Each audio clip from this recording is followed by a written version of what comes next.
My name's Michael. I'm a service tech on B Crew at Newmont, Boddington.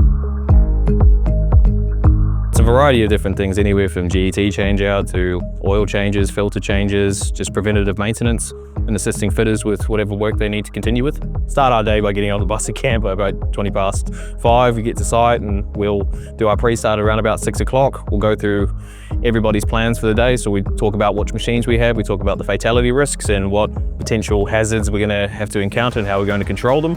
We do this on a day-to-day basis just to ensure that there's no complacency. And then from there, we will bring our machines through and conduct the work we need to do. I live in Boddington. Previously, I'm actually from New Zealand. That's where I grew up. I've been out here now in Boddington for about 2 years. It's been a choice that I haven't looked back on. The culture here is just absolutely amazing. You know, it sort of speaks for itself when you have a lot of people who have been here for numerous years, and I'm talking over a decade, a lot of them, and it's carried a culture that I haven't seen before and I'd like to be a part of.